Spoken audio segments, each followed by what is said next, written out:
Ini tugas yang paling besar yang harus dilakukan oleh relawan dalam rangka membantu pemerintah baik pada prabencananya, saat bencana dan pasca bencana. Ini kegiatan-kegiatan yang barangkali harus dilakukan. Ya. Kemudian Bapak Ibu sekalian dari mahasiswa, apa sih peran relawan pada saat tidak terjadi bencana? Artinya seperti hari ini tidak terjadi bencana, tapi ada potensi bencana. Ya, apa misalnya salah satu ya pengurangan resiko bencana, kemudian melakukan sosialisasi atau penyelenggaraan pelatihan bersama masyarakat. Makanya nanti ketika Anda PBL misalnya di daerah PBL atau KKN kalau bahasa sekarang dulu yang disebabkan oleh faktor, ini semuanya pasti sudah baca. Jenis bencana juga perlu diketahui bahwa bencana itu bukan hanya disebabkan oleh terjadinya alam saja, bukan hanya gempa bumi, bukan hanya banjir, tapi sosial juga merupakan salah satu bencana karena menimbulkan dampak yang luar biasa. Ya, kalau kalian kalau anak regular,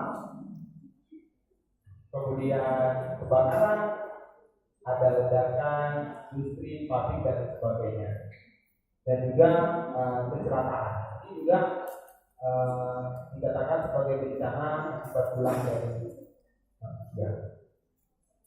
Nah, balik lagi ke topik yang diberikan kepada saya. Apa sebetulnya penyebab terjadi bencana? Terumpaknya bencana katanya orang. Saya sering dengar itu di mahasiswa. Apa maksud kalian? Penyebab bencana itu ada dua, alam dan juga ulah manusia.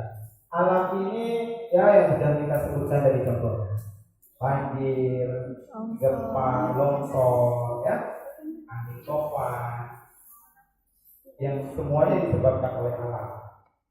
Oke, bukan disebabkan oleh ulah negatif manusia. Sementara yang kedua, penyebab lainnya adalah manusia. Penerbangan.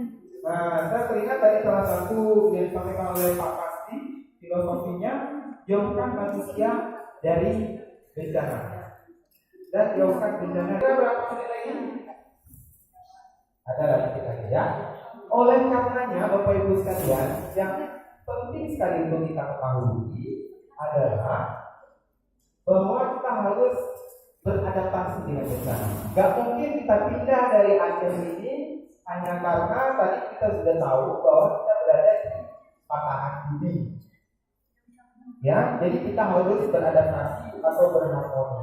Salah satu caranya tadi juga sudah disampaikan oleh Pak Pasti dengan penyelenggaraan penanggulangan bencana. Masyarakat bersama dengan pemerintah, semua pihak bersama-sama bahu-membahu untuk menanggulangi bencana.